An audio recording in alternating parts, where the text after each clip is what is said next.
This film comes out on March 15th, and I got a little bit of an early chance to check it out and let you guys know if this is worth a watch. So let's talk about it.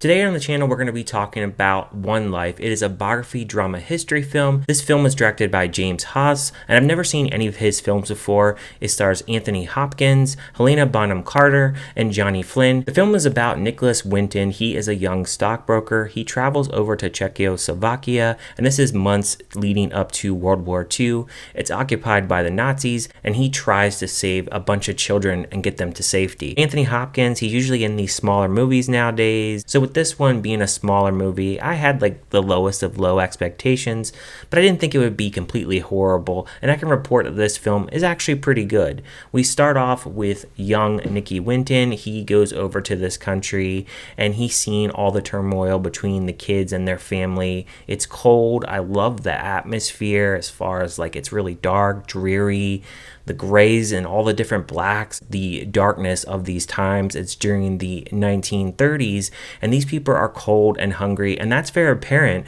when we see our character, played by Johnny Flynn, actually go up and start handing out chocolate to kids. They are chopping at the bit to get food because everybody is cold and hungry, and they're just really afraid of what's going to happen next. These children and families don't have anywhere to go. They're on the street.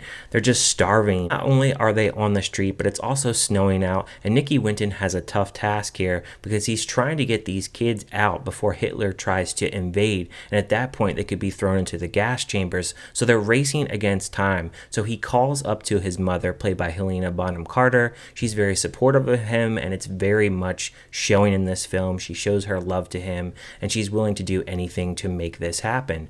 They have to go through a lot of obstacles to get these kids on a train and go to another town. They have to actually find families for them. They have to find visas for them, and they have to get a whole list of children, documents, all that stuff, and there's only a few of them actually doing this, so it's a really tough task that they have ahead of them while also facing the stakes that Hitler could invade at any point in time. The film is structured in a way where it goes back and forth between the past and present. Anthony Hopkins is obviously in the present, and he has a tie-in to certain events that happen in the past. Johnny Flynn's character is obviously in the past, and we get to see the events that unfold during the 30s. One thing I will say though about this film in the negative is, even though it has stakes, it's very much kind of glossed over. There's a few little instances where you see the Nazis using a little bit of their power. For instance, you know that there's gas chambers obviously during this time. They never show any of that. There's mentions of it, and there's mentions that violence could actually occur between the Nazis and other countries and a war can break out, but they never really actually go into that kind of violence, as it is a PG movie, so there's no blood. It doesn't really necessarily go into all the individuals like the children too much. They introduce them here and there, and we hear a little bit about their stories, but not really a lot. It really just focuses on Nicky Winton actually getting these kids to safety, Anthony Hopkins, some of the after effects of everything going down and in the present, and finding out what he really actually had involved back in those times as well. There were also times in this film where there is some slowdown in the parts of the story, which it necessarily isn't boring, but it definitely makes the film feel a little bit longer than it should be, I think, at times. Maybe a little bit of times where they could have edited it up a little bit.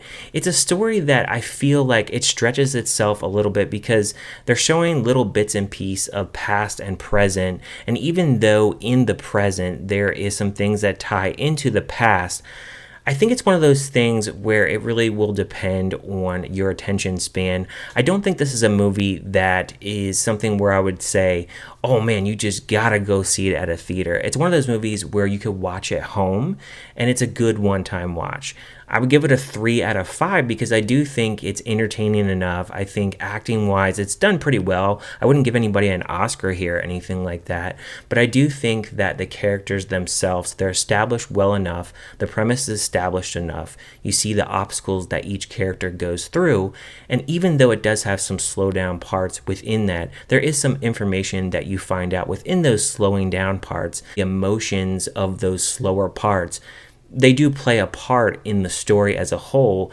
and into the truth of what actually happened as well. So I definitely appreciated that they actually went into that. And I definitely also appreciate too in this film that they do give you some information outside of the film as well. Let me know down in the comments, what do you think about One Life? Did you like it? Did you hate it? Did you just think it was kind of meh? And if you haven't checked it out yet, are you going to check it out in the theater, streaming, or are you just going to skip it altogether? Leave any and all comments down below in the comment section.